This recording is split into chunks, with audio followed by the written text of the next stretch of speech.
Bonjour. Bonjour à tous. Bonjour.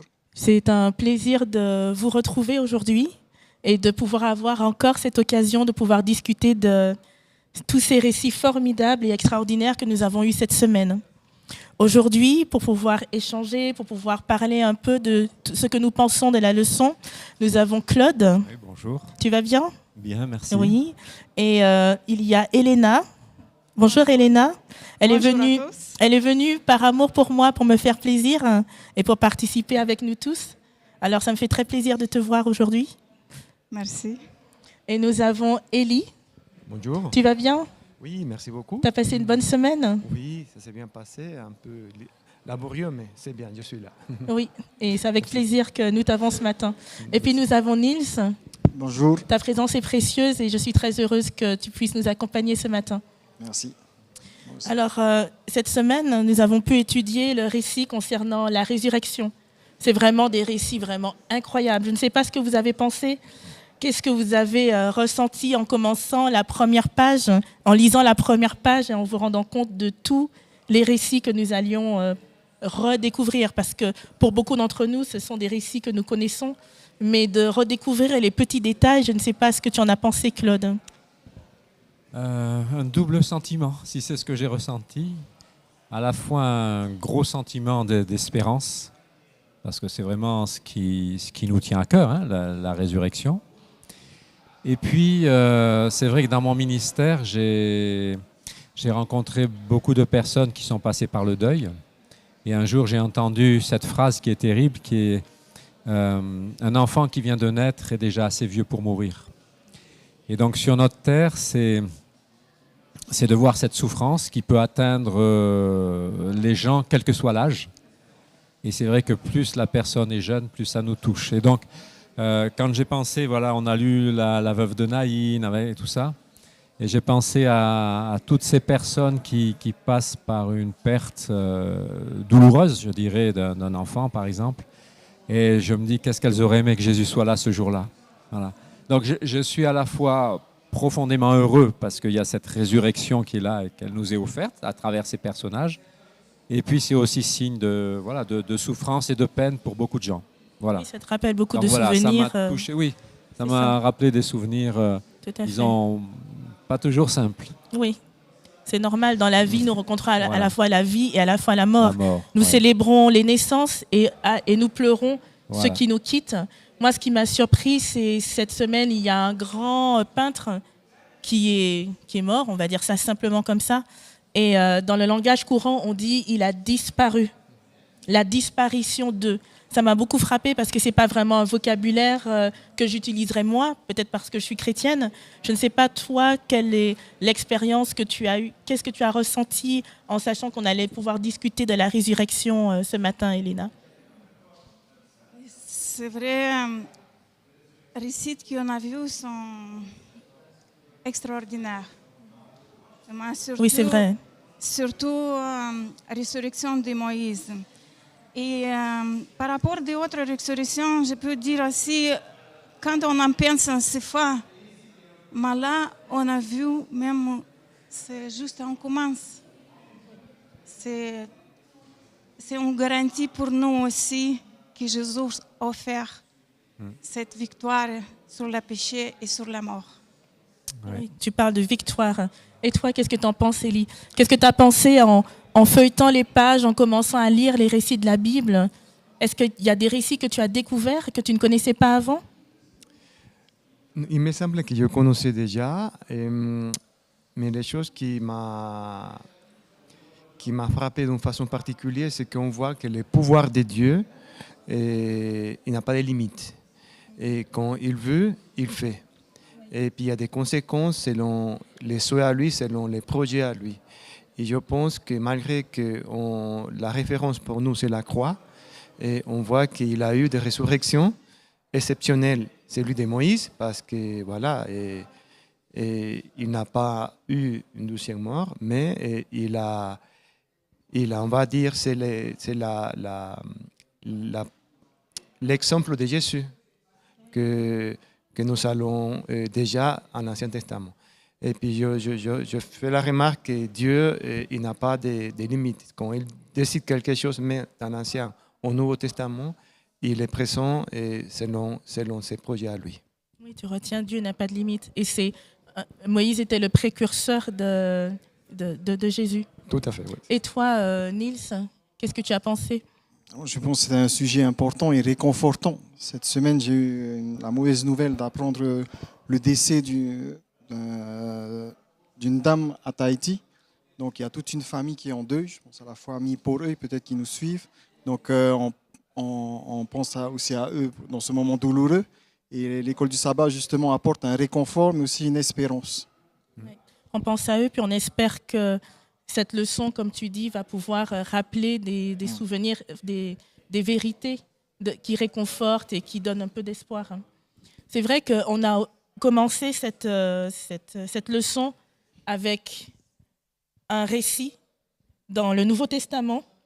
On a laissé Moïse dans l'Ancien Testament et il est une figure importante de l'histoire du peuple d'Israël. C'est un personnage fondateur. C'est vraiment lui qui pose les bases de ce qu'on appelle le peuple d'Israël, même aujourd'hui. Et puis on le retrouve dans Luc 9, versets 28 à 36. Est-ce qu'on pourrait le lire? Luc 9, versets 28 à 36. C'est le récit de ce qu'on appelle la transfiguration. 8 jours environ après ces paroles, il prit avec lui Jean et Jacques, et il monta sur la montagne pour prier.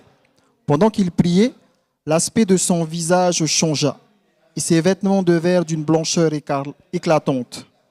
Il y avait là 2 hommes qui s'entretenaient avec lui. C'étaient Moïse et Élie, qui apparaissant dans la gloire, parlaient de son départ qui allait s'accomplir à Jérusalem. Pierre et ses compagnons étaient accablés de sommeil. Réveillés, ils virent sa gloire et les 2 hommes qui se tenaient avec lui. Au moment où ces hommes se séparaient de Jésus, Pierre lui dit, « Maître, il est bon que nous soyons ici. Dressons 3 tentes, une pour toi, une pour Moïse et une pour Élie. » Il ne savait pas ce qu'il disait. Comme il parlait ainsi, une nuée survint et les couvrit de son ombre. Ils furent saisis de crainte tandis qu'ils entraient dans la nuée. Et de la nuée survint une voix. « Celui-ci est mon fils, celui qui a été choisi. Écoutez-le. » Quand la voix se fit entendre, Jésus était seul. Les disciples gardèrent le silence et ne racontèrent rien à personne en ces jours-là de ce qu'ils avaient vu. Merci Niels. Tu viens de faire un récit incroyable. C'est juste hors de l'ordinaire, c'est extraordinaire. On a laissé Moïse dans le Deutéronome. On sait qu'il n'a pas vu la Canaan dans laquelle tout le peuple d'Israël devait arriver. On a l'impression qu'on le laisse sur un échec, n'est-ce pas? Il a œuvré toute sa vie pour quelque chose. On peut même dire plus lui, ses ancêtres, chacun de ses ascendants ont espéré voir la délivrance de Dieu. Il a tout fait, il a tout sacrifié pour l'avoir, il ne l'a pas eu. Et il est mort. Et ensuite, qu'est-ce que vous en pensez? Quelle surprise de le retrouver là. C'est quand même incroyable. Oui, c'est vrai. On a vu dans le passage de Deutéronome que Moïse est mort. Et on n'a pas beaucoup d'informations de son résurrection. On a vu dans ce passage et elle apparaître avec Élie dans son corps. Et avec le livre de Judas, on a su un peu comprendre qui était présent quand quand Moïse est mort. Est-ce qu'on peut aussi lire ce passage de Judas? Tu veux le passage de Jude, hein, c'est ça? Jude, verset 9. Jude, verset 9, oui. Pour rappeler qu'est-ce qui a passé dans... Élie, ça te dirait de le lire? Jude, verset 9. De la mort de Moïse. Jude, verset 9. Or, l'archange Michel, lorsqu'il contestait avec le diable, et lui disputait le corps de Moïse, n'osa pas porter contre lui un jugement injurieux, mais il dit que le Seigneur te réprime. On a vu dans ce passage aussi quelques informations qui étaient présentes à mort de Moïse. C'est Satan et Archange Michael. On a vu qu'accusateur, elle accuse Moïse qui était péché à Monte Maribou. Et nous avons de l'autre côté Archange Miguel qui est notre avocat, qui est avocat de Moïse. Et Oui, c'est l'avocat de Moïse, oui. Et on ne jamais perdre ce cas. Oui, on voit Moïse qui n'est pas abandonné. C'est vrai qu'il est mort, mais il n'est pas abandonné. À côté de lui se trouve son avocat, l'archange Michael. Elle prouve que Moïse est confessé tous ses péchés. Et son nom est écrit dans le livre de vie. Oui. Et elle ne discute pas avec Satan, juste qu'elle dit que Seigneur te reprit. Ainsi, le corps de Moïse est ressuscité dans cette, on peut dire, représentation des jugements. Oui, tout à fait. Je suis d'accord avec toi. Oui. Tu voulais dire quelque chose? Mais oui, c'est le fait de voir cette histoire, c'est aussi quelque part, ça sera la nôtre. Hein, c'est ça. C'est-à-dire que cette résurrection qui nous est racontée, c'est aussi nous dire que nous aussi, le jour où nous mourrons, nous ne serons pas seuls. Il y aura toujours Dieu qui, à travers l'archange dans ce texte, qui vient nous chercher pour nous rendre la vie. Alors au jour du jugement, on est d'accord, mais c'est vraiment, je pense, l'image de ce qui nous attend. Donc de voir un personnage qui vit ça, et puis à un moment donné, quand on a lu dans Luc 9 la transfiguration, qui est quand même Jésus en gloire, donc voilà, qui nous ramène à toute cette histoire, au retour du Christ, de se dire il y a des Moïse, c'est-à-dire ceux qui sont passés, comme tu l'as dit, par la mort, et puis il y a des Élie qui représentent ceux qui seront vivants. Donc c'est vraiment l'image de l'espérance, en fait, de ce qui nous tient à cœur, de ce qui nous donne envie de continuer, alors que des fois c'est un peu compliqué pour certains, on dira. Ouais. Ouais. Vas-y, Nils, tu voulais dire. Je vais juste relayer un peu les avis qui sont sur Internet. Donc Paul nous signale pose la question par rapport à cette leçon. Il a essayé de trouver en fait la connexion entre la résurrection du Christ et les résurrections que nous étudions. Et il pose cette question: s'agit-il ici de montrer l'amour de Dieu pour nous? Néméhie dit il était important pour Dieu d'affirmer et de confirmer ce qu'il est, c'est-à-dire la vie, c'est-à-dire à travers les résurrections qu'on aborde, dont celle de Moïse, confirmer donc que Dieu est la vie. Pour Niki, si Moïse, quand on parlait du corps, si la raison pour laquelle on n'a pas su où il avait été enterré, c'était important parce que les hommes auraient fait un pèlerinage. En fait, ils auraient adoré le corps de Moïse. Et donc, c'est pour ça que cette question du corps était importante, de mettre vraiment que après la mort de Moïse, il n'y ait pas cette adoration de cet homme et que l'adoration revienne à Dieu. C'est ce que nous signale un peu Niki. Oui, tout à fait, parce qu'on voit au cours du récit à quel point le peuple était fragile en ce temps-là, qu'il était vraiment porté à l'adoration des idoles et que Dieu a essayé d'empêcher ce culte de la mort de Moïse. Mais pour mettre l'accent sur le corps, c'est vrai que dans Jude, ils mettent vraiment l'accent qu'ils se disputaient sur le corps. La transfiguration, les disciples ont vraiment vu Moïse et Élie. On n'a pas encore vraiment parlé d'Élie, mais ils ont vu les deux. Apparemment, ils les ont reconnus. Je ne sais pas à quel signe distinctif, mais on met vraiment l'accent sur le corps. Est-ce que vous avez déjà eu des discussions avec des personnes qui avaient différentes croyances et qui croient en la survivance de l'âme, mais pas à celle du corps, qui ont différentes croyances diverses? Est-ce que pour ceux qui voudraient s'engager dans une discussion, est-ce qu'on n'a pas là des arguments concernant vraiment la survivance du corps. Qu'est-ce que tu en penses, Élie? Oui, c'est un sujet que depuis des générations, il a eu plusieurs façons d'aborder. Avant, c'était plutôt mystique. Maintenant, il me semble que c'est même un tout petit peu scientifique. Il y a quelques jours, à la RTS en Suisse, ils ont passé une émission qui parlait de la mort. Et puis, ils ont interviewé des médecins, bon, bref, pas mal de gens. Et puis, ils ont aussi essayé de chercher des gens qui ont eu des expériences. Alors, ça, c'est un point de vue pas chrétien, logiquement. Mais c'est quelque chose que c'est très, très particulier. Chaque personne a son avis, son expérience, et c'est très difficile de se mettre à la place de ces personnes-là. Alors, j'ai discuté avec certaines personnes de ça, et logiquement, il y a quand même, on va dire, une idée populaire.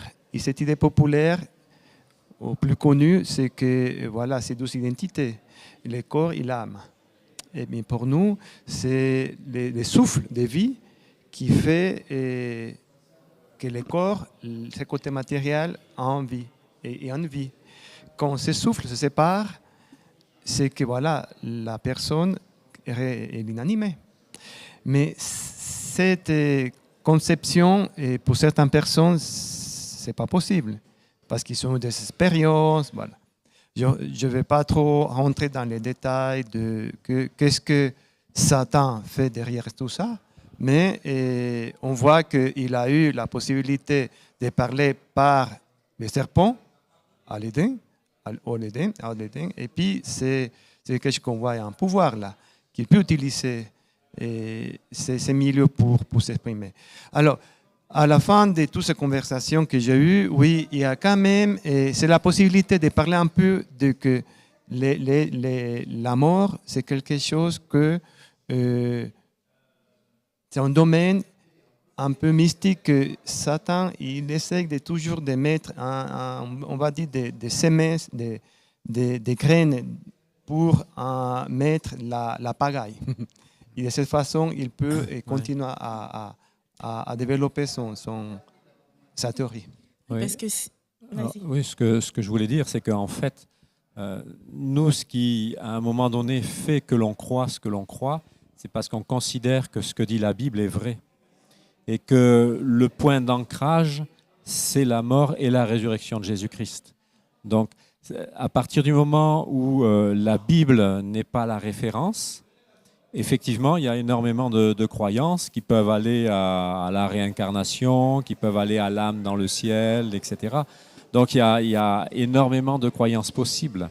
Mais il me semble que pour nous, ce qui ancre, c'est cette foi dans la Bible. Et que après, une fois qu'on a accepté que Jésus est notre Sauveur, qu'il est mort et ressuscité, effectivement, on va regarder la notion de la vie et de la mort, non plus sous le regard fini de l'être humain qui essaie de trouver une solution, mais sur le regard de Dieu qui nous dit « voilà comment ça se passe ».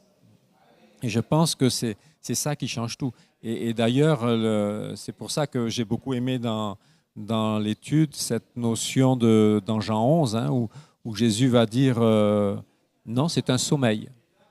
Voilà. Et donc, c'est parce que ce n'est pas un regard humain. C'est quelque chose c'est Dieu qui dit voilà ce qu'est la réalité, alors que vous voyez quelque chose d'autre. Et vous ne pouvez l'appréhender que par la foi. Donc, vas-y, Nils. Jenny Track nous dit deux choses qui répondent un peu à une question qu'on peut se poser en fait par rapport à ce récit-là, où on voit deux personnes. Il y a Élie et il y a Moïse. Bon, et elle dit que Moïse en fait préfigure un peu ceux qui sont morts et qui ressusciteront. Ça nous fait penser un peu à cette catégorie qui sont morts mais qui ressuscitent, parce qu'on sait qu'est-ce qui s'est passé pour Élie. Dans l'Ancien Testament, on se rend compte qu'il va être enlevé dans un char. On ne sait pas où il va, qu'est-ce qui se passe, mais ça fait penser un peu à la fin. Lorsqu'on lit 1 Thessaloniciens, avec cette idée de résurrection, il y aura les morts qui ressusciteront, et d'un autre côté, il y a qui? Les vivants qui seront enlevés. Donc ça peut préfigurer ce texte-là également quelque chose qui va se passer à la fin. C'est ce que souligne Jenny. Oui, tout à fait. Je sens que tu voulais ajouter quelque chose. Non, non, je veux dire, ce texte, me semble-t-il, est écrit pour ça, dans ce sens-là, et d'autant plus que dans l'évangile de Luc, il prépare à la montée à Jérusalem. C'est ce que dit le texte. Il parlait, donc entre tous les trois, j'ai envie de dire, il parlait de son départ qu'il allait accomplir à Jérusalem. Et cette phrase, j'ai envie de dire, en tout cas en français, je n'ai pas vérifié en grec, mais en français, elle peut avoir deux sens. Soit le fait qu'il allait partir là pour Jérusalem, soit il parlait de son départ à Jérusalem, c'est-à-dire sa mort. Et donc, ils sont en train de s'entretenir de cela. Et à ce moment-là, ces deux personnages-là, me semble-t-il, sont là pour l'encourager, pour lui dire, il part, il sait où il va, le but du voyage, il le connaît.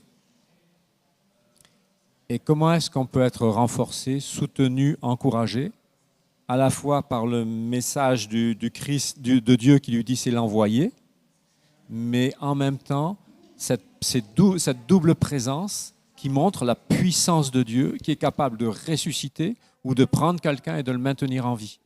Et ces deux personnages-là, moi je lis cette histoire un petit peu comme ça, ils sont là pour renforcer, alors ça va paraître bizarre cette expression, mais le courage du Christ qui va monter à Jérusalem pour vivre, j'ai envie de dire, des jours terribles, hein, la mort sur la croix. Et pour moi, c'est encourageant parce que je me dis, quelque part, ce texte fait que moi aussi, un jour ou l'autre, je passerai certainement par la mort, mais il y a des éléments qui sont là pour me soutenir et pour me donner courage face à l'inéluctable sur cette terre, en tout cas. Voilà, donc je lis les choses un peu comme ça. Et j'ajouterais même que Moïse et Élie étaient là pour encourager Jésus face au sacrifice qu'il allait faire de sa vie, oui, mais peut-être aussi pour insuffler la foi aux disciples, parce que ce n'était pas un événement évident. Et c'est peut-être pas pour rien qu'il a pris ces trois disciples pour vraiment leur donner quelque chose de particulier. Oui. Mais en parlant d'exemples qui renforcent notre foi, notre confiance, on pourrait aussi revenir dans l'Ancien Testament, où on a plusieurs exemples, à part Élie, parce que Moïse, on ne sait pas vraiment dans l'Ancien Testament, mais on est sûr pour Élie, où on a eu des personnes de foi qui, grâce à leur confiance, ont pu obtenir la résurrection d'être cher, d'être aimé. Je ne sais pas si vous voulez lire lequel récit que vous avez le plus apprécié et que vous souhaiteriez qu'on puisse relire. Moi, j'avoue que... Vas-y, Élie. J'avoue que j'aime beaucoup l'histoire de la dame qui était assez aisée, qui bénéficiait d'une situation tout à fait confortable et qui, malgré tout, à qui il manquait quelque chose. Je ne sais pas si vous voudriez qu'on la relise ensemble. 2 Rois 4, versets 18 à 37. On va juste chercher. Mais ce sont tous des récits extraordinaires. Il faut avouer que ce sont des récits d'amour, en fait. Alors, je ne sais pas si ce sont des récits d'amour. Ce sont des récits de résurrection. Mais chacun, pour moi, a un sens différent. Autant celui de Luc me fait vraiment penser à celui qui amène Jésus au bout du chemin et donc nous inspire. Autant celui-là, j'aurais une lecture un petit peu différente, avec une résurrection aussi. Hein, mais moi, je dirais, je vais être un peu provocateur, j'aime bien de temps en temps. J'ai envie de dire que dans cette histoire, Dieu est en train de remettre Élisée dans le droit chemin. Dis-nous en plus. Alors, il faudrait que je m'explique, mais en fait, quand vous lisez l'histoire, elle est surprenante. Il y a Élisée qui discute avec son serviteur, il lui dit écoute, il faudrait faire quelque chose à cette femme. Il lui dit elle n'a pas d'enfant. Pas de souci, elle va avoir un enfant. Ok. Après, ce qu'il y a de surprenant, c'est que quand l'enfant décède, que la femme arrive, elle tombe aux pieds de d'Élisée. Et Élisée dit une phrase qui, pour moi, est extraordinaire et terrible. Elle embrasse ses pieds, on est au verset 27. Géasi s'approche pour la repousser, mais l'homme de Dieu lui dit « Laisse-la, son âme est dans l'amertume et l'Éternel me l'a cachée. » C'est-à-dire qu'il est dans une situation où Dieu lui cache quelque chose. Alors que pour un enfant, tout ça, pas de problème, elle va la voir, il les cache. Et premier élément, Élisée se dit, bon, si j'envoie mon serviteur avec le bâton, ça va marcher. Non, ça ne marche pas. Dieu ne veut pas être pris pour un gris-gris où on lui envoie un bâton et puis ça doit marcher. Je t'envoie un serviteur et tu te débrouilles. Et à un moment donné, il faut qu'il se mette à se coucher sur l'enfant.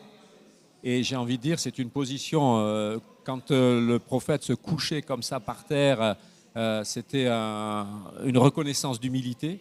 Et donc il est obligé de s'humilier sur cet enfant ou par rapport à cet enfant pour que Dieu réponde. Enfin bon, c'est une lecture un petit peu provocante. Qu'est-ce que tu en penses, Lise? Qu'est-ce que tu en penses de la lecture? Mais c'est intéressant parce que ça veut... Enfin, je m'excuse, après je laisserai Neil répondre, mais ça veut dire que toutes les expériences qu'on vit, même si c'est la même que 2 ou 3 personnes peuvent vivre, le même événement, celui d'une résurrection, par exemple, qui est extraordinaire, je suis d'accord, il peut avoir des sens différents. Et pas simplement nous ramener à la résurrection, mais nous ramener à notre manière de vivre parfois. Voilà. Alors bon, après, je ne sais pas, hein, ça sera intéressant de voir de discuter sur Élisée. Voilà, j'apprécie ta façon de voir ces récits. Je ne l'aurais pas vu comme ça. Je m'excuse d'avoir interrompu, vraiment. Pas grave. Mais je ne sais pas qui est-ce qui veut réagir par rapport à cette opinion de Claude et à ces récits. Oui, c'est vrai, le comportement du prophète, on a vu qu'il est particulier. Et n'oublions pas que c'est Dieu qui a ressuscité le fils de Naamite. Et elle est aussi elle est prophète. Et elle parle directement avec Dieu. Oui. Elle est soumise à l'instruction de Dieu. Elle fait que Dieu lui dit. Oui. Elle obéit le Dieu et enfin, à troisième tentative, le Dieu fait sa volonté. C'est vrai. Mais bon, je ne voudrais pas détourner le débat, mais j'aimerais qu'on revienne plutôt peut-être un petit peu plus sur la résurrection. Et moi, ce qui me frappe dans cette histoire, hein, si on se centre un petit peu sur ça, c'est cette femme.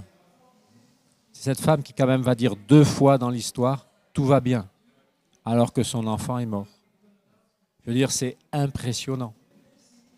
Elle part, elle dit, t'arrêtes pas, son serviteur, on va jusqu'au bout. Et quand on lui dit comment ça va, tout va bien. L'enfant, ça va bien. Et moi, ça me touche énormément parce qu'en fait, elle revient à la source. C'est-à-dire que c'est le prophète qui, en tout cas de la part de Dieu, on le pense, a donné cet enfant. Donc c'est un cadeau de Dieu. Et donc elle ne veut pas qu'il y ait un intermédiaire. Elle revient à la source en disant, non, c'est toi qui as donné. C'est toi qui as fait la promesse, moi je ne t'avais rien demandé, donc maintenant tiens ta promesse. Et je trouve une puissance dans la ténacité de cette femme, une puissance de foi. Et voilà, moi ça me touche énormément. Je me dis, voilà, c'est peut-être ça aussi que parfois le Seigneur attend de nous, c'est le désir d'aller auprès de lui et de dire, tu nous as fait des promesses, on te fait confiance, on compte sur toi. Et on s'attend à toi. Vous connaissez le dicton, mieux vaut s'adresser à Dieu qu'à ses saints. C'est ça, oui. Je suis sûre qu'il existe dans plusieurs langues en plus. Mais lorsque elle a été confrontée avec une difficulté, comme tu disais Claude, elle n'a pas cherché à d'autres solutions, elle a été directement à la source. Est-ce que ce n'est pas un exemple pour nous de ce qu'il faut faire lorsqu'on est confronté à elle a vraiment un problème? On peut dire que c'est le problème ultime qui est posé à l'humanité. Devant la mort, il n'y a rien. On ne peut rien faire, il n'y a aucune solution, c'est fini, on dit, c'est fini. Et elle a su s'adresser exactement à la source du problème. Et on peut dire, pour revenir à toi, Claude, que oui, Dieu a quand même a laissé une leçon à Élisée. Et on peut dire qu'en matière de choix de serviteurs, on ne peut pas dire qu'il soit particulièrement clairvoyant, ni qu'il n'ait fait vraiment le bon choix quand on connaît l'histoire. Et qu'on sait comment Géasi a terminé et son rôle à plusieurs reprises, il ne fait vraiment pas ce qu'il faut. On se dit que vraiment c'est un prophète, oui, il est censé être clairvoyant, il est censé savoir, mais concernant Géasi, je referme la parenthèse. Il est passé un peu à côté. Oui. Qu'est-ce que tu dirais, Neil, Eri, sur le tout va bien de la Sunamite et sur ce récit? Oui, et ça m'a beaucoup touché, et la conviction que cette dame avait, et comment elle-même, elle appelle à l'homme de Dieu. C'est quelqu'un qu'on va dire, cette qualification de Dieu, c'est quelque chose de fort, parce que cette influence que Élisée a eue chaque fois qu'elle passait chez elle, elle a laissé une bonne impression. Bon, on a la connaissance qu'il lui a dit, d'ici une année, tu auras un enfant. Voilà. Elle a cru aussi. Et puis la conviction, on peut dire aussi sa foi. Qu'est-ce que, aussi, quand elle s'approchait à lui, il a dit que j'avais pas d'enfant, je n'ai pas demandé d'enfant, mais je vais dire à ma manière, mais c'est toi qui m'as donné un enfant, alors c'est toi de résoudre le problème. Oui. C'est quelque chose aussi fort. Ce n'est pas un reproche, mais on voit qu'elle va direct. Et elle exprime qu'est-ce qu'elle avait dans ses tripes. Et puis, elle lui demande une solution, mais avec foi. C'est ça qui m'a touché, sa foi. Je veux dire qu'elle est assez bonne en communication. Elle a toujours été claire depuis le départ. Je n'ai rien demandé. Je me suis arrangée avec ma vie comme elle est. J'ai fait la paix avec mon manque, avec ce terrible manque qu'elle avait. J'ai rien demandé. S'il te plaît, elle a dit dès le départ, ne me trompe pas. C'est comme si tu me donnes, donne-moi vraiment. Et comme tu dis, lorsque sa richesse lui a été reprise, elle a dit, mais qu'est-ce que j'avais dit?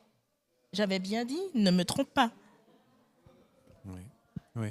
Et on a vu aussi cette forte foi de son amie, qui est quelqu'un des peuples païens. Elle grandit en moyen de famille, de ses voisins païens. Mais elle a connaissance de Dieu. Elle a vu présence de sainteté de Dieu dans un prophète.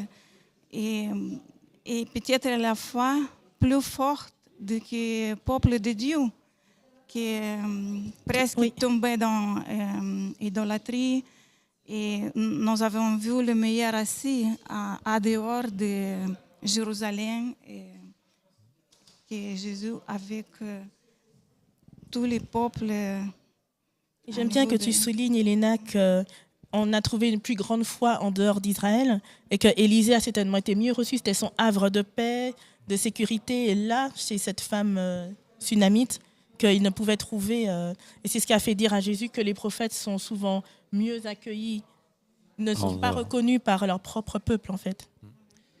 Mais après, des fois, le risque que je vois avec ce texte, c'est que parfois, on peut avoir une certaine présomption, c'est-à-dire se dire, si je vais à Dieu, la personne que j'aime et qui vient de partir, elle va ressusciter. Et c'est aussi, je ne crois pas que ce soit ça que le texte nous invite à faire. Ce texte nous invite vraiment à avoir confiance en Dieu, et que si, malheureusement, quelqu'un qu'on aime part, on a la certitude qu'il a la capacité de la ramener à la vie, peut-être maintenant, mais à son retour sûr. Le fameux message de Hébreux 11. Oui. Et je pense qu'il faut aussi accepter que parfois, c'est douloureux, mais le départ est inéluctable. Voilà. Et donc, il me semble que il doit y avoir une foi, et cette femme exprime une foi très forte. Et nous, notre foi très forte, c'est à un moment donné, dans ce type d'épreuve, de pouvoir dire « tout va bien ». Non pas parce que tout va bien, mais parce qu'on sait que Dieu est à la barre. Je trouve que ça, c'est... Voilà. Non, c'est une pensée qui m'était venue pendant la lecture de cette leçon. C'est que tous ceux que Jésus, que les prophètes ont ressuscités, ils sont morts, n'est-ce pas? On est tous d'accord. Oui. Ils sont tous reconnus, repassés par cette phase de la mort. Et vous avez remarqué que la plupart des personnes qui ont été ressuscitées lors des récits, ce sont des enfants. Cela fait partie des morts les plus terribles, celles qu'on ne peut pas accepter, qu'on ne peut pas expliquer, qu'on ne peut pas rationaliser, qu'on ne peut pas supporter. Et à ce moment-là, peut-être que, comme tu dis, c'est vrai qu'on ne peut pas avoir la présomption de se dire que voilà, on va demander et qu'on va l'avoir, mais que ce qu'il faut avoir, c'est cette confiance en la capacité de Dieu de faire. Oui. Mais je pense que les points communs entre ces différents récits, c'est que c'était des moments dans la vie où vraiment c'était peut-être que Dieu a estimé que c'était vraiment nécessaire que ces enfants puissent reprendre, je ne sais pas. Alors c'est vrai, mais tu vois, je pense que les textes en eux-mêmes ont des sens différents. Si tu prends la première histoire là, qu'on avait dans l'étude de cette femme aussi qui perd son enfant. La veuve de Sarepta. La veuve de Sarepta avec Élie. Quand tu lis l'histoire, il n'y a qu'au moment où son enfant ressuscite qu'elle dit « Maintenant, je sais que tu es un prophète de Dieu. » Oui. C'est-à-dire que les deux femmes font une expérience de disparition de leur enfant et de résurrection. Mais il y en a une, cette expérience va ancrer sa foi, alors que l'autre va être révélatrice de sa foi. Et c'est plus du tout la même chose. Et on peut lier aussi la veuve de Sarepta avec Jairus, qui n'avait pas la foi, par exemple, qui avait du mal, qui avait vraiment du mal à avoir cette foi et cette confiance. Et revenant à la veuve de Sarepta, je ne sais pas si ça vous a, interpellé le fait qu'elle dise au verset 18 « Que me veux-tu, homme de Dieu? Es-tu venu chez moi pour rappeler le souvenir de ma faute et pour faire mourir mon fils ?» Oui. Est-ce que ce n'est pas une réaction humaine aussi? Si, bien sûr. Est-ce que tu veux... Tu as dit tout à fait, Eric. C'est dans 1 Roi. Oui. Un roi 17, verset 18. Voilà. Oui, oui. Et on voit que cette femme elle s'est préparée en fait pour mourir, hein, parce que dans la région, il y avait la famine. Et puis, elle, apparemment, il restait un repas. Même elle est en train de chercher du bois pour faire son dernier repas. Et puis, il croise à Élie. Et puis, bon, Élie avait une mission. Il lui a dit, Dieu lui a dit, va à tel endroit et il y aura quelqu'un qui va te donner à manger. Comment Dieu, dans plusieurs épisodes de la Bible, il fait deux choses à la fois. Il me semble qu'en français, c'est il travaille en amont. Oui, ça dépend ce que tu veux dire derrière. Oui, mais c'est quelque chose qu'il a aidé à Élie, Oui. parce qu'elle est femme, mais la dame, la veuve, et il a eu quelque chose de positif, que la farine et l'huile, ils ne sont pas finis. Alors voilà, Dieu aide à Élie et puis aide à la femme. Et puis, en bonus, c'est que Élie, c'est le pouvoir de Dieu qui se manifeste par Élie, qu'il va ressusciter son fils. Et puis, c'est quelqu'un qui n'était pas du peuple de Dieu aussi. Là, il a resté aussi une petite graine pour se développer. Alors, je vois que Dieu, c'est un stratège.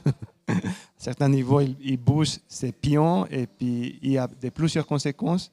Et je pense que Élie, il s'est bénéficié physiquement du repas. Et puis elle, en conséquence, à la fin, comme a dit Claude, elle a mentionné que voilà, c'est maintenant, je sais que tu es un homme de Dieu. Ouais, Qu'est-ce que vous pensez de l'ironie de Élie qui n'a rien, qui sort de plusieurs années où il n'avait rien, et Dieu l'envoie vers quelqu'un qui a encore moins que lui et qui n'a aucune possibilité d'avoir quoi que ce soit, parce que le statut de veuve dans la Bible, on sait très bien qu'ils étaient sans soutien, et en plus c'est une étrangère. Qu'est-ce que vous pensez de ça? De la façon dont Dieu peut fonctionner, de la façon dont il... C'est là l'amour. C'est là le système de l'amont que Dieu fait. D'accord. Et il bouge quelque chose, il y a une situation, mais pour bénéficier plusieurs. Toi, tu es un joueur d'échecs. Tu es un joueur de dames. Tu vois que Dieu, il place la chose. Oui. Est-ce que tu voulais dire quelque chose concernant Niels? Juste pour répondre un peu aux remarques qui ont été données également, c'est que c'est vrai qu'on peut faire un parallèle en fait entre les deux textes. Parce que les deux femmes, quelque part, elles ont vécu quelque chose avec le prophète. Et c'est intéressant de voir qu'il y a eu un miracle, quelque chose va se passer. Et juste après, un drame va arriver. Et puis finalement, il y aura encore un miracle. C'est-à-dire que parfois, il y a des choses extraordinaires qui se trouvent dans nos vies. On peut vivre des choses passionnantes. Et voilà, on est toujours. Pour moi, ça me parle, ça me dit que c'est pas parce que pour l'instant je vais bien que voilà, le drame peut arriver, mais même s'il y a le drame, il y a quand même une espérance après, parce qu'on voit dans les deux récits qu'il y a eu une résurrection juste après. Et c'est intéressant la remarque qui a été faite tout à l'heure pour le cas de Élisée, où là il y a eu une première tentative qui a échoué, parce qu'il y a une question qui nous a été posée: pourquoi aujourd'hui il n'y a pas de résurrection? Je l'attendais, cette question. Elle est arrivée. Pourquoi aujourd'hui il n'y a pas de résurrection? Je ne sais plus c'est qui a posé, mais il y avait cette question-là. Et on se rend compte que la première fois où il va envoyer son serviteur, effectivement, il va rien se passer. Il va falloir que le prophète vienne lui-même, que ce soit lui qui ressuscite, et à ce moment-là.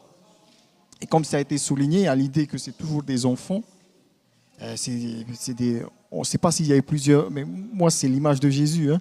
Finalement, où tout à l'heure, il y a quelqu'un qui demandait de faire un peu le parallèle entre ces résurrections et Jésus, où c'est le Fils qui va être ressuscité, mais par le Père, quoi. C'est cette image-là. Intéressant. Mais je pense que j'ai peut-être induit un peu, par ma réflexion, peut-être en erreur. C'est vrai qu'il y a beaucoup dans les récits de résurrection qui sont des enfants, mais on trouve aussi des récits de résurrection de personnes adultes. Mais on pourrait se demander, est-ce que ce n'est pas tant lié au choix de Dieu qu'à notre capacité de foi? Est-ce que quand on est vraiment touché et qu'on est vraiment atteint d'une certaine façon, est-ce qu'en quelque part, on n'abandonne pas certains doutes, certaines retenues, certains liens qui nous empêchent peut-être d'entrer vraiment dans la foi? Et est-ce que ce n'est pas ce qu'on observe dans ces récits-là? Mais c'est vrai que Claude, tu disais que chacun des récits avait un message pour nous, quelque chose que nous devrions recevoir et que nous devrions... ils ne sont pas là par hasard, ils sont vraiment là pour nous donner un message précis. Oui, pour nous instruire. Mais la question difficile que posait Neil, c'est pourquoi il n'y a pas plus de résurrection. C'est pourquoi... voilà. Et je pense que, honnêtement, je n'ai pas de vraie réponse. La Bible dit que la mort, c'est le chemin de toute la terre. Donc ça, je n'ai pas de réponse. Par contre, ma seule réponse, ou j'ai envie de dire mon seul espoir, c'est ma foi en Dieu. De me dire un jour, parce que je crois en ce Dieu aimant dont tu parlais tout à l'heure, il y aura une résurrection. On peut poser la même question, pourquoi il n'y a pas des aveugles qui retrouvent la vue? Pourquoi est-ce qu'il n'y a pas toutes ces guérisons que Christ faisait? Et c'est vrai qu'on n'a pas forcément une réponse, mais la question finale, c'est est-ce que j'ai la foi de faire confiance à ce Dieu parce qu'il me dit qu'il y a eu des résurrections, qu'un jour ceux qui me sont chers et moi-même, si je reste fidèle toute ma vie au Seigneur, eh bien, je vivrai cette expérience de la résurrection. Voilà. Je crois que c'est ma réponse parce que voilà, j'ai vraiment beaucoup connu de personnes. Hein, par mon métier, on accompagne beaucoup de personnes dans le deuil. C'est des questions qui viennent souvent et devant lesquelles, malheureusement, on reste muet devant la souffrance que ça génère dans les cœurs. Mais la seule chose que je peux dire, c'est ces textes d'un Corinthien ou d'Apocalypse qui disent qu'un jour le Seigneur essuiera toute larme et que voilà, la résurrection sera là. Ouais, merci Claude. Qu'est-ce que tu en penses, Elena? Pourquoi il n'y a pas plus de résurrection aujourd'hui, plus de miracles en général, de récits? Pourquoi est-ce que nous ne partageons pas entre nous des récits extraordinaires? Peut-être elles ne sont pas enregistrées. C'est une belle réponse. Moi, je suis d'accord que cette résurrection qu'on a vue à mois de résurrection de Moïse, il n'y a pas de... Le corps ressuscité n'a pas reçu encore glorification comme Moïse. Ouais. Ils sont tournés à mourir. Pour ça, on attend pour résurrection, vraie résurrection avec notre glorification de la deuxième venue de Jésus. Je crois que Neil, tu voulais dire quelque chose? Il y a juste une remarque qui a été faite par Jenny, c'est que en fait, dans les deux récits qu'on vient de lire, c'était en terre étrangère et c'est des femmes étrangères. Ouais. La résurrection, là, ça fait quand même étrange que les résurrections dont on parle, à part Moïse, dont on a évoqué, ce sont des personnes qui sont étrangères quelque part à la foi. Pourtant, on voit dans le récit qu'elles ont eu la foi, c'est-à-dire que quelque part, ça nous annonce déjà que c'est pas par tradition ou par lien, c'est vraiment la foi qui est à l'origine de la résurrection et pas autre chose. Mais nous sommes prévenus dans les paroles de Jésus que ce sont les prostituées, les publicains, tous ceux qu'on ne s'attend pas à être des personnes de bien qui seront d'abord dans l'entrée et facilité, qui seront d'abord là, que nous serons surprises de voir là. Et là, nous sommes surpris de voir que ce sont des femmes étrangères. Oui. Est-ce qu'on ne devrait pas se dire qu'il y a peut-être des freins, il y a peut-être des liens qu'on se met parfois dans le peuple de Dieu qui nous empêchent de vraiment voir Dieu comme il est ou de vivre certaines expériences? Mais je pense que la femme de Sarepta, la veuve de Sarepta, c'est un petit peu ça. C'est quelqu'un qui vit avec un prophète chez elle, qui voit tous les jours un miracle qui s'accomplit puisque l'huile est toujours là, etc. Donc, j'ai envie de dire qu'il y a une forme de vie spirituelle quelque part, puisque tous les éléments sont là pour qu'elle ait, mais à un moment donné, c'est quand même pas suffisant. Oui, c'est ça. Elle a vécu un grand miracle, et pourtant, ça ne lui donne pas assez de foi et assez de confiance pour croire qu'un autre grand miracle pourrait s'accomplir. Oui. Est-ce que ça ne dit pas beaucoup sur nous aussi? Il se peut que nous vivions plein de miracles tous les jours, ou que nous en ayons vécu, ou que nous en ayons entendu parler, ou des proches. Et pourtant, lorsqu'on vit des difficultés, on doute, on ne sait pas, on se dit que ce n'est pas possible. Ouais. Puisque Jésus lui-même le disait, même si je faisais revenir Moïse et tous les prophètes, vous ne me croiriez toujours pas. Est-ce que le problème n'est pas vraiment très, très précis, en fait? Il se trouve vraiment... Il se trouve toujours dans notre cœur, dans notre capacité à reconnaître l'action de Dieu dans nos vies. Et parfois, cette action, quand elle devient répétitive, on la laisse, ça nous paraît normal. Ouais. Et je pense que là, il y a vraiment une réflexion personnelle pour moi, de voir combien Dieu agit dans ma vie chaque jour, et que cette action-là doit nourrir ma foi pleinement, pour que si un jour je suis face à une difficulté, je dirais plus grande, cette foi ayant été nourrie, ayant reconnu l'action de Dieu dans ma vie, je peux continuer à faire confiance. Oui, tout à fait. Il y a une question un peu qui est posée, je crois qu'on la verra peut-être dans les leçons suivantes, mais en fait, il y a une comparaison qui est faite entre la résurrection de Jésus et puis de ce qui est donné dans le sens où on dit que Jésus sera les prémices quand on parle de la résurrection de Jésus. Qu'en est-il alors des résurrections qui sont avant? Parce que c'est vrai que le mot prémisse, quelqu'un souligne que ça veut dire c'est le premier, on parle des premiers fruits. Ouais. Pourtant, effectivement, dans l'Ancien Testament, avant que Jésus, il y a des miracles, il y a des résurrections. Comment on peut expliquer pour nos internautes? Bon, moi, je dirais que tous ces personnages-là qui ont ressuscité tous ces enfants dont on a parlé, à un moment donné, ils sont devenus grands et un jour, ils sont morts aussi. Moi, ce qui me semble, c'est que Jésus est le prémisse d'une résurrection définitive. Alors bon, on peut dire qu'il y a quand même Moïse, mais voilà, c'est lui qui annonce d'une manière forte cette résurrection qui sera pour tous et définitive. C'est là où je ferai peut-être une différence. Alors je ne sais pas si tout le monde partage, mais Et L'idée de vie la éternelle. croix nous, Oui, de vie éternelle. la croix nous ouvre cet accès de Cette résurrection. opportunité Ouais. pour tous. Oui. Ouais. Alors, on va quitter l'Ancien Testament et puis on va se rediriger vers le Nouveau Testament où il y a 2 récits incroyables qui nous attendent. D'abord, un petit récit tout simple. On aurait dit une anecdote, un fait divers. C'est le fils de la veuve de Naïm. Est-ce qu'il y a quelqu'un qui veut nous offrir de relire ce passage dans Luc 7, versets 11 à 17? Je vais le lire. Oui, avec plaisir, vas-y. Les jours suivants, Jésus alla dans une ville appelée Naïm. Ses disciples et une grande foule faisaient route avec lui. Lorsqu'il fut près de la porte de la ville, voici, on portait en terre un mort, fils unique de sa mère, qui était veuve, et il y avait avec elle beaucoup de gens de la ville. Le Seigneur, l'ayant vu, fut ému de compassion pour elle. Il lui dit, ne pleure pas. Il s'approcha et toucha les cercueils. Ceux qui les portaient s'arrêtaient. Il dit, jeune homme, je te le dis, lève-toi. Il est mort, s'assit. Il s'est mis à parler. Jésus le rendit à sa mère. Tous furent saisis de craindre. Il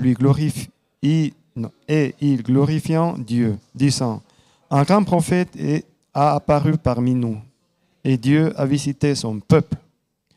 Cette parole sur Jésus se répandit dans toute la Judée et dans tous les pays d'alentour. Merci Eric. Je suis venue, j'ai vu et j'ai vaincu, c'est ça? Non, moi, ce qui me touche toujours dans ce passage-là, c'est l'émotion de Jésus. Voilà, c'est... Verset 13. Oui, verset 13. Hein, Ah. il est le texte précise, il est ému de compassion, ne pleure pas. C'est-à-dire qu'on a l'impression que c'est les larmes de cette femme qui le touchent.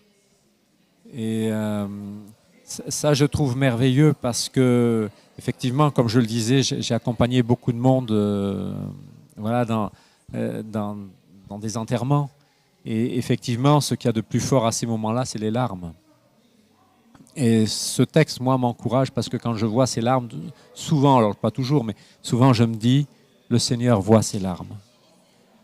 Et alors effectivement, à ce moment-là, on n'entend peut-être pas cette voix de Dieu qui dit « ne pleure pas », mais quelque part, je me dis que c'est un peu notre rôle quand on voit quelqu'un qui passe par le deuil, de lui donner cette espérance d'une résurrection pour aider à ce chemin de consolation, de pouvoir faire face à ces épreuves, quoi. Et voilà, ces larmes qui coulent et qui touchent Jésus. Voilà, pour moi, c'est très très fort, je trouve.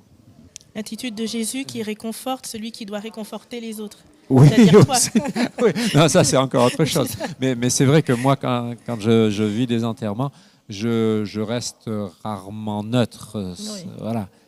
On est touché, je veux dire, c'est pas anodin, quoi. C'est pas, Mais voilà. dans ce récit, il n'y a pas que Jésus, la veuve, le cercueil. On dit beaucoup d'habitants de la ville l'accompagnaient. Oui. Au verset 10. Et ensuite, verset 16, tous furent saisis de crainte et rendaient gloire à Dieu. Et comme tu dis, on est tous touchés face à un événement difficile. Oui. Et là, Jésus n'a pas seulement rendu la joie, l'espoir et surtout les moyens de vivre. À cette époque-là, c'était simple, hein. Il n'y avait pas de filet de sécurité. Tout son moyen de vivre était parti, en fait. Oui. Et il a aussi rendu l'espoir, la joie, l'espérance à tous ceux qui étaient là, qui étaient présents, et à tous ceux qui en ont entendu parler, et à nous. Regardez toute cette onde de choc de cet événement qui permet, lors des événements difficiles, lorsqu'on doit réconforter quelqu'un, de se dire Jésus est ému de compassion envers toi, il voit tes larmes et il va agir, en fait. Oui, et Jésus n'a pas besoin de faire beaucoup de manipulations parce que Jésus est source de la vie et juste touchait le corps et Jean ressuscitait. Ça augmente notre espérance et notre foi. Et La simplicité de l'acte. On est loin, vous savez, ce que l'on décrit lorsqu'il y a des magiciens, lorsqu'il y a des personnes qui font des événements extraordinaires. Il faut qu'ils mettent toute une j'allais dire une chorégraphie, mais toute une scénographie autour de l'acte. Comme tu dis, Elena, c'est simple. Il vient, il dit une parole, il touche, et le problème, il est réglé. Parce que c'est lui qui est l'auteur de la vie. Et lorsqu'il est là... Alors, je voudrais revenir à la fameuse question qu'on a essayé de répondre. Pourquoi il n'y a pas plus de résurrection et tout? Je me dis, qu'est-ce que ça prend pour être un Jésus, pour être un Élie, pour être un Moïse, pour être un Élisée? Quel sacrifice, quel renoncement, quelle difficulté, quel chemin à parcourir également pour pouvoir faire ça. On a peut-être un peu plus d'informations concernant la vie de Jésus. Lorsqu'on voit la transfiguration, comment il a dû être encouragé, quand on voit sa vie. Claude. Pour moi, quand même, il y a une différence. C'est que ce sont des ministères particuliers auxquels ils sont appelés. Que ce soit Élie, que ce soit Moïse, que ce soit Élisée, que ce soit Jésus. Moi, mon ministère particulier, c'est d'être disciple. Et donc, il me semble qu'on n'est pas, entre guillemets, on ne joue pas dans le même cours. On est dans la cour d'écran, là. Non, parce que en fait, ces personnages-là ont une mission particulière que Dieu leur donne pour un temps précis et dans lequel il y a des choses qui doivent être prouvées. Alors, moi, en tant que disciple, j'ai à vivre ce que le Seigneur m'a enseigné pour que les personnes autour de moi se disent « oui, c'est dans ce sens-là qu'il faut aller pour ma vie ». Et donc, pour moi, je fais un petit peu une distinction. Je ne crois pas que le Seigneur m'appelle à être un Élisée. Voilà. Et donc, je ne suis pas sûr que le Seigneur m'appelle à faire des résurrections, à faire peut-être des miracles comme ont fait Élie et Élisée. Et Élisée a fait quasiment tous les miracles de Jésus, j'ai envie de dire. Oui. Donc voilà, donc pour moi, il y a une différence. Voilà. Maintenant, Vas-y. oui. Je vais juste rebondir un peu sur une image qui est donnée, en fait, une question de Albert qui posait la question, est-ce que le baptême n'est pas une forme de résurrection? Et j'aimerais prendre juste un dernier texte dans Jean chapitre 5, où il va dire, je vous le dis, celui qui entend ma parole et qui croit celui qui m'a envoyé à la vie éternelle, il ne vient pas en jugement, il est passé de la mort à la vie. Et là, il va dire, amen, amen, je vous le dis, l'heure vient, c'est maintenant où les morts entendront la voix du Fils de Dieu et ceux qui l'auront entendu vivront. Et si on va en fait au verset 28, ne vous étonnez pas car l'heure vient où tous ceux qui sont dans les tombeaux entendront sa voix et sortiront. C'est-à-dire qu'il y a dans ce texte de Jean, il y a deux résurrections dont il parle. L'une, c'est une résurrection à travers le baptême, c'est-à-dire une résurrection spirituelle. Et l'autre, effectivement, où là, il parle de la dernière résurrection. C'est-à-dire que oui, dans les textes, finalement, ce qui est important, c'est d'avoir cette résurrection spirituelle. C'est cette foi que Dieu, qui a été manifestée dans l'Ancien Testament, mais aussi dans les récits qu'on a lus juste avant. Alors, voilà, je pense qu'on a atteint la limite du temps. Alors, je te laisse peut-être conclure. Merci Claude. Non, c'est vrai qu'on a parlé un peu de plusieurs récits. Et vous avez certainement en tête aussi le récit de la fille de Jairus, de Lazare, que je trouvais qui faisait vraiment écho à ce que tu viens de lire, Niels. Et je vais vous laisser peut-être à chacun dire un dernier mot concernant votre espérance en la résurrection. Je peux commencer par toi, Niels. Celui qui a le Fils a la vie. Je vais reprendre la parole d'une personne qui nous a laissé ça dans le chat. Donc celui qui a Jésus, si on a Jésus, on a la vie et donc il faut se saisir de lui. Voilà. Et toi, Eric? Oui, et l'espérance, la confiance, que c'est quelque chose de très personnel qu'on doit travailler avec l'aide du Saint-Esprit, que cette espérance, c'est la seule chose qu'on ne doit pas perdre. Elena, un dernier mot? Moi, je veux répondre comment Marthe est répandue au passage de résurrection de Lazare. Verset 24, Jean chapitre 11, verset 24. Je sais, lui répondit Marthe, qu'il ressuscitera à la résurrection au dernier jour. On a vu ici que Marthe parle de venue de Christ. À Christ encore là, mais elle parle déjà de résurrection de sa deuxième venue. Et Jésus lui dit, je suis la résurrection et la vie. Celui qui croit en moi vivra, quand même il sera mort. Et toi, Claude? Alors le dernier mot, moi, ça va être Maranatha, puisque c'est là où il y aura la résurrection. Amen. Maranatha. Amen. Eh bien, je vous remercie d'avoir participé à cette discussion et puis que cette espérance nous accompagne au cours de cette semaine. Merci Marie. Merci.